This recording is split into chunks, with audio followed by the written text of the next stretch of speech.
আজকে জামাতে ইসলামীর একটি অবস্থান বা বক্তব্য দেখে আমার কিছু কথা মনে পড়ে।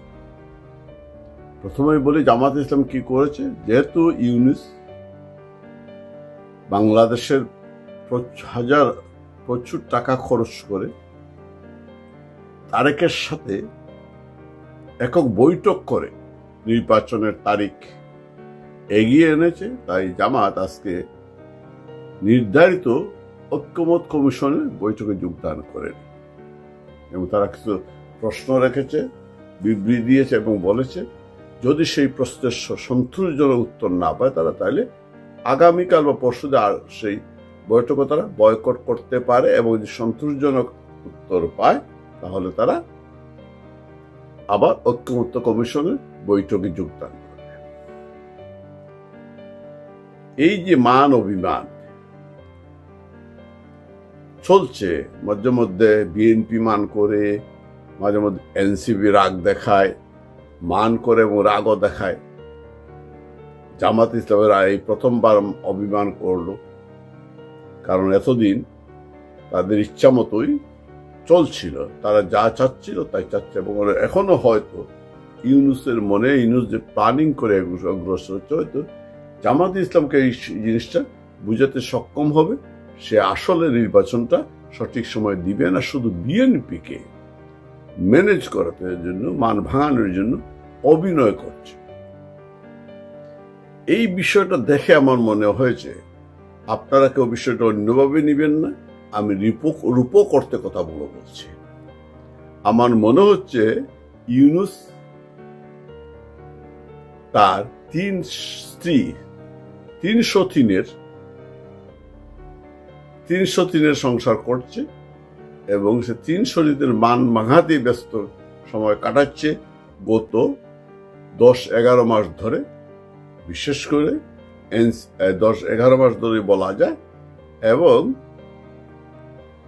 সেই ক্ষেত্রে করতে গিয়ে দেশের কি আসলো গেল, দেশের আইন শৃঙ্খলা পরিস্থিতি, অর্থনৈতিক পরিস্থিতি, দ্রব্যমূল্য সবকিছু মিলিয়ে তাতে কিছু যায় আসে না, কারণ সে ব্যস্ত আছে এদের মান ভাঙিয়ে যতদিন সংসারটা টিকিয়ে রাখা যায়, অর্থাৎ তার ক্ষমতাটা দীর্ঘায়িত করা যায়। বিভিন্ন সময় বিভিন্ন প্ল্যান করছে, বিভিন্ন সময় ষড়যন্ত্র করছে, আবার মান ভাঙাচ্ছে। এ হচ্ছে তার কারবার। আমি কেন কথাটি বললাম, আপনারা যারা সিনেমা নাটক দেখেন এই মুহূর্তে, কারণ আগে এটা বাস্তবে ছিল এবং বাস্তবের চিত্রই হচ্ছে সিনেমা নাটক।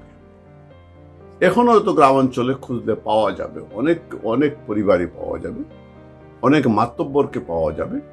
যদি আগের মতো, আগে প্রায় প্রতি মাতব্বরই বা একাধিক বিয়ে করতো, কেউ 2টা করতো, কেউ 3টা করতো, কেউ 4টি করতো, বিভিন্ন কারণে করত।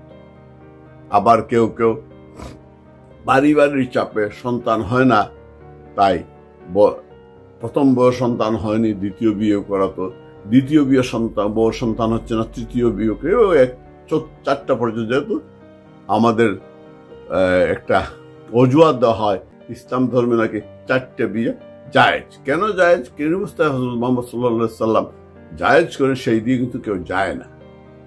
তো কিন্তু ওই যে ব্যক্তি সন্তান হচ্ছে না তার যে নিজের দোষ, সেটা সে তারা স্বীকার করতো না, পরিবারের লোকজন স্বীকার করতো না, কারণ পৌরসত্বে আঘাত পড়ে।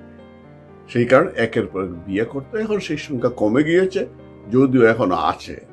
দেখবেন গ্রামের মাতব্বর বা ওই ধরনের লোক একটার পর একটা বিয়ে করতেই থাকে। মাতব্বররা করে তাদের অর্থ সম্পত্তি, প্রভাব প্রতিপত্তি এবং নিজেদের যে জৈবিক চাহিদার যে বা ভাব প্রমাণ করতে বা জৈবিক চাহিদা যে কোনো কারণে সেটা করতো, অর্থাৎ সে বুঝাতো আমি মাতাব্বর, আমি যা ইচ্ছা তাই করতে। এই বিয়ে করার পরে সংসার যখন 3-4 সতীন নিয়ে সংসার হতো, সেই সঙ্গে দেখবেন সিনেমাতে এখন মূলত নাটকে দেখা যায় এই সতীনদের মধ্যে চুলাকুলি হয়, চুলাচুলি হয়, অভিমান হয়, আবার সতীনরা আবার ঐক্যবদ্ধ হয়, বিভিন্ন কাহিনী হয়। ইউনূসের হয়েছে সেই রকমের সংসার। ইউনূস যেহেতু ক্ষমতায় আসার জন্য বিভিন্ন জনের কাছে, বিভিন্ন স্টেক হোল্ডারের কাছে সে বিভিন্ন ধরনের প্রলোভন দিয়েছে, কথা বলেছে। ক্ষমতায় আসার পরে সে তার ক্ষমতাকে দীর্ঘায়িত করার জন্য একের পর এক একজনকে যখন যা প্রয়োজন তখন সে এই প্রলোভন দিচ্ছে, বুঝ দিচ্ছে, দিয়ে তার সংসারকে দীর্ঘায়িত করার, ক্ষমতাকে দীর্ঘায়িত করার সব ধরনের প্রক্রিয়া অব্যাহত রেখেছে। মাঝে মধ্যে আবার ওই যে অসংখ্য এই 303 ভাই বেড়াদর মিলে অসংখ্য সালাশালী সম্বন্ধী আছে। অর্থাৎ অন্যান্য কিছু রাজনৈতিক দল আছে যারা এই ইউনুসকে ক্ষমতায় বসাতে সহযোগিতা করেছে সাইড ডিশ হিসাবে। তাদেরকে মাঝে মধ্যে ডেকে একটু খুশগল্প করে চা বিস খাওয়া, ওরা খুশি হয়ে চলে যায়। আসি মূল আলোচনায়। এতদিন আমি বললাম বিএনপি নির্বাচন নিয়ে খুব ইয়েতে ছিল, ডিসেম্বরে নির্বাচন অ্যাডামেন্ট ছিল, ডিসেম্বরে নির্বাচন দিতেই হবে। অন্যদিকে জামাত ইসলাম, এনসিপি না নির্বাচন এখন হবে না, নির্বাচন জামাত ছিল নির্বাচন হবে, তবে জুনের দিকে হলে হয়, যদি সংস্কার এবং বিচারটা করতে হবে। আর এনসিপি কোনো অবস্থায় এই অবস্থা সর্দি করেছে ভাই, ঠান্ডা লেগে গিয়েছে, কোনো অবস্থায় তারা নির্বাচন করতে চায় না। অর্থাৎ তারা যতক্ষণ পর্যন্ত তারা নিশ্চিত হচ্ছে তারা সরকার করতে আবার সংখ্যাগরিষ্ঠ পাবে এবং তাদের প্রতিপক্ষ সেইভাবে কোনো শক্তি, অর্থাৎ তারা নিশ্চয়তা পেতে চায়। ছোট বউ যেমন সংসারের সে সব একটু আহ্লাদি হয়, সে আবদার তার বেশি থাকে, তাদের অবস্থা ছিল তাই। যখন বিএনপি এই দ্বিতীয় জন এবং তৃতীয় জন জামাত এনসিপি যখন ইউনুসের সুরে কথা বলছিল নির্বাচন নিয়ে জুনে, তখন বিএনপি গুসা করে, অর্থাৎ আরেকজন তৃতীয় পক্ষের প্রথম পক্ষ গুসা করে বলেছে না, নির্বাচন দিতে হবে ডিসেম্বরে, নতুবা আর বললাম না। ইউনুস তো একটু ভয় পেয়ে গেল, না জানি কি হয়। সে করলো কি, বাকিদের সাথে পরামর্শ না করেই ফ্লাই করলো লন্ডনে গিয়ে এই যে প্রথম পক্ষ, বড় পক্ষ ভাই, বড় পক্ষ তার যিনি তার সাথে কথা বলে, কানে কানে কথা বলে, ওনাকে কিছু মন্ত্র দিয়ে, পরামর্শ নিয়ে এবং রূপ দেখিয়ে, যেভাবে মাতব্বররা করে আর কি ম্যানেজ করে, সেভাবে তিনি ম্যানেজ করে চলে আসছে।